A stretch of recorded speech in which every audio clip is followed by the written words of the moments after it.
I'm Michelle Boxall and welcome to Behind the Eight Ball. When the odds are stacked against you, we find out how you get out in front. In IBTV's new series, we will hear about the failures and near failures along the road to success for many of the industry's esteemed CEOs and founders. We hope we can all learn from these stories and that they will provide inspiration for new and future successes for the industry. So with great pleasure, I'd like to introduce Claudia Zylberberg. Hi Claudia, we're really excited to have the opportunity to interview you for our very first Behind the Eight Ball episode. It's an absolute honour. Well, thank you, Michelle. I'm really looking forward to it. The format and the idea to present the CEOs and their stories, I think that it's a great need for the industry, and I think that is a really great idea. So I'm very happy to be here with you today. So let's get started. What do you think set you on the path into adult life and onto the many accomplishments and successes of Akron Biotech and beyond? Today, you're a member of the board at Akron Bio, board chair at Our Science Life, member of the Strategic Advisory Council at ISCT, and we hear you've just been nominated for the presidency. Congratulations. We all need to get voting. You're also an author of children's books focused on STEM. Looking back and into your early life, can you tell us about any of the stepping stones that got you here? It's interesting because I think that in life, being a researcher is something that you are, in one way, born with that. You're curious. You become very interested in different things around you, and that starts very early age. And you foster that in kids. Definitely, we are creating small and young researchers as we move along. And that was my case. My parents were very active engineers and scientists in the family. And actually, they pushed me a little bit on that area. I was maybe 5, 6 years old, and I had my first microscope, and I was looking for every fly and bug around the house, trying to see what they were different, what they had the same, whatever it was. I actually had a chance one time when I was in 5th grade to bring a frog in the house. We were dissecting frogs, and one frog was left over, and I said, I take it home. And I take the frog home, and he unfortunately jumped from the balcony of the apartment. But it was interesting thing because my mom, when saw the frog, I said, this is not a pet. Well, but I love it. So as a matter of fact, that was my pet for a while. And reading books, Julio Verne, Asimov, was part of my upbringing. And definitely one of the main sticky points for me was my grandmother. My grandmother was a surgeon dentist in the early 1920s in Argentina, was first woman dentist that was a surgeon as well at that time. And she was pretty much an innovator. She had her own office, and she was very independent, but also very keen on beauty and aesthetics. So I had a little bit of, I think, 2 worlds with her, but she was my inspiration in many, many ways. So we're going to talk about your Behind the Eight Ball story, but before we get there, can you tell us a little bit about your approach to failure and experience of it, then, not now? If you could go back in time in your mind, before your 8 Ball experience, were you afraid of failure? Were you indifferent? And maybe give us a date stamp on where you were in life. Failure is an interesting word. It's very negative from my point of view, but in a way reflects sometimes the thought of when things go sour. And the truth is, sometimes things just need to go to another direction, and it's not necessarily go sour. I always look into identifying the cues of what's going on around me. It's not very easy sometimes, but back then, and I will go and I will dive into the story in a little bit. I think that I was very ambitious, looking forward to be an entrepreneur.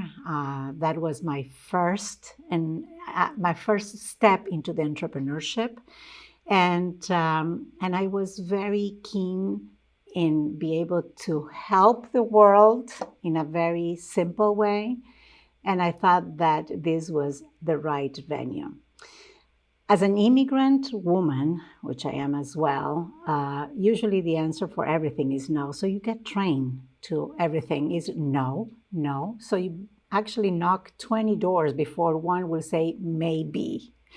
And that is usually the case. And so we are trained.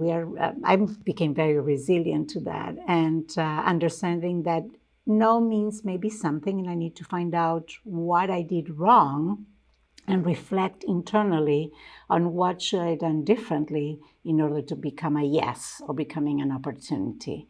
So there is a lot of introspection from my side in terms of understanding what was wrong, but also understanding what the environment cues were and I couldn't see. And as a leader, always I believe in the idea that you need to know the right time to get in and the right time to get out. But it's something that I didn't know back then. I was 45, I believe. And I'm 60. So definitely a few years have passed and a lot of water under the bridge. And I know that definitely there are a lot of things that I could have done differently, but I don't know because they gave me the opportunity to be where I am today. So perhaps it was meant to be to do the things that I did, fail, be able to change course and understand that maybe I should have done things differently, but that is an opportunity of growth and making things better. And that's what I did. Okay, Claudia, can you tell us your behind the eight ball story and what you learned from it? Well, at the time of the initial years or days of cell and gene therapy, I was working at the human plasma industry. And blood was always an interesting element for me. It has the plasma and it has the cells. And at the time, nobody was doing anything with those cells. Actually, the products that were coming from the human blood were always immunoglobulins or a couple of proteins just related to the human plasma. But I was working at the time at a company and I said, well, but what's going on with those cells, the immune cells, all these cells that have so many important capabilities and function, what can we do with them? But the science was not there. So I said, what can I do to keep those cells at the age where they were at the time of collection and maybe use them 20 years from now and look into what opportunities those cells can bring for making new medicines or lives longer or living better or boosting the immune system or what have you. So I came up with the idea to actually preserve the cells from the Buffy coat. So you separate the plasma from the cells, T cells, B cells, stem cells in the blood and freeze them. And once you cryopreserve them, maybe you use them 10 years from now or what have you. Actually, at the time, CDI was starting. I don't know if people will recall where they were the first iPSCs programming cells. And we thought that maybe it would be interesting to offer not only the banking of the cells, but the programming of those cells for future use. That idea was too ahead of the time because that company was pretty much geared towards the consumer market, not necessarily an industry market. And the consumer was not ready, was not educated enough. Stem cells at that time, there was a lot of cloudiness in terms of stem cells because it was more related with embryonic stem cells and nothing more than that. So there was a lot of cloudiness in that concept and it was not a mainstream concept like it is today. So people didn't understand saving my cells for the future. For what? What the future will look like? What does it mean? And paying now and, on a yearly basis. So people couldn't understand. The concept of cord blood was a little bit more developed, but just a tiny bit more. And people will understand bone marrow transplant. So they understood the use of the blood in a way, but not necessarily as a consumer product. Why I will save my cells for the future. And again, this was a too early, great idea, but a too early idea. We had one competitor which validated our idea, which was Neostem at that time with Robin Smith that we have a great relationship with. And at the time, we both were in that same boat with the same concept in mind, but definitely was not something that the market understood. What happened at that time is that I decided to shift and add cord blood banking because it was something that perhaps people understood more and had more clarity that was one time that needed to be collected. Although no therapies were at that time possible with cord blood, and people didn't understand what the main idea would be behind that. Anyhow, we added the cord blood, and eventually as a cord blood, we sold the company to another group, and we decided to step out of the banking sales space. But it was also a big decision to make. We invested time, money, effort. We had a great team. It was very well positioned to succeed, but the market was not there. So we decided to step out of it. Assure Immune was born a year before Akron. It was almost, both companies were like coming along quite together. And also was a decision to make because Akron was growing. And Akron needed more attention as well. So instead of putting energy in two entities at the same time that they were growing, maybe it was time to let one go to focus on the other one. And that's what I decided to do.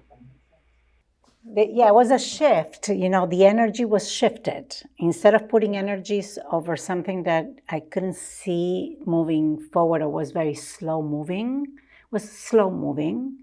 and was not, and I could see that was not prime for the market, I decided to put that energy somewhere else that was starting to pick up speed and join that train, you know what I mean? And let the other one go, the station. Was that an easy decision? And once you'd made up your mind, was it quick? When I made up my mind, yes. But getting to that moment, we stretch a little bit. We stretch ourselves because it's not easy to give it up. It's not that easy to give it up. But there is a point that it's either because factually money, that's it, there is no more money, or because external forces or internal forces, you need to make a decision. And you want to do it with a cool, being cool, not being in a hot seat. You want to do it while you still have your cool there, you know what I mean? That's why I think that is important to understand as a leader the cues. Yeah. And the cues are external and sometimes are internal. If internally you know that it's not going anywhere, stop the car, revisit, and maybe let it go. Let it go. Sometimes let it go is hard, but brings relief and brings the opportunity to do something else. When the door closes, a window opens. But it's interesting. Look at the RNA antisense. It was 1980s. Was not the right time, not the right market. The right people were doing the right research.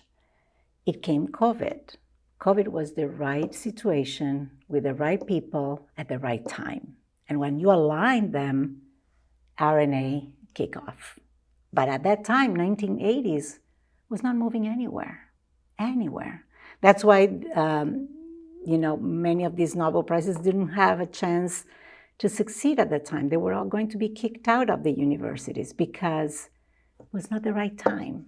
I think it also takes someone with resilience. As you said, it's not the right time.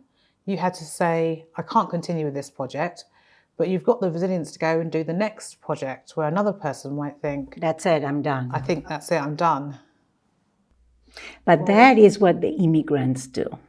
Because immigrants are resilient. They know that they came for an objective, to have a better life, a better situation. So they're going to get there. And they are, in a way, I think that it happens to many immigrants, but in general, it's just an attitude, being forced to leave sometimes. Not is my case, but forced to leave, and they need to be able to find their ground again.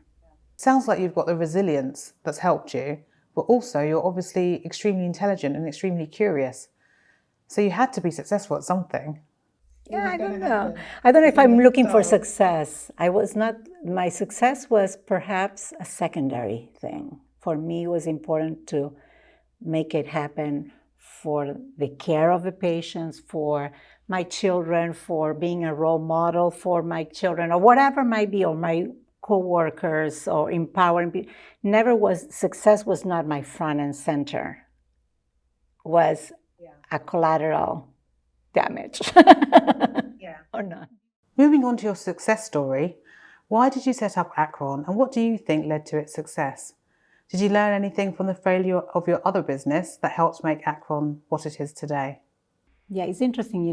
Failure usually takes you to a point that you become very sensitive. And if some cues appear on the sky, you already say, okay, what's going on here? Become more alert. Once you fail once, if you learn your lesson right, and I don't call Ashurimun a failure, I call a shift of direction, by the way. I actually took Akron to the next level. I decided that we needed to create products that everybody could use at the highest quality that could be available and could be possible, because the cell therapy manufacturing was creating a product that couldn't be sterilized at the end. Like many medicines, biologics that you produce today, you have a last step of sterilization, and that product becomes sterile to give to patients. But in the case of cell therapy, that is something that in the manufacturing setting cannot happen. So my view was at that time, let's create the same components that are needed for these products, these cells to grow and differentiate and proliferate, but in the highest grade possible. And that was Akron at the end of the day, be able to produce a product that everybody could use, that everybody needs to use, but at the highest level, so create safety for patients to receive those medicines. So I combined quite a few of items that perhaps I learned from Assurimmune, which is the quality standards and the regulatory position of how to bank those cells and bring it to Akron on many of the products that we develop.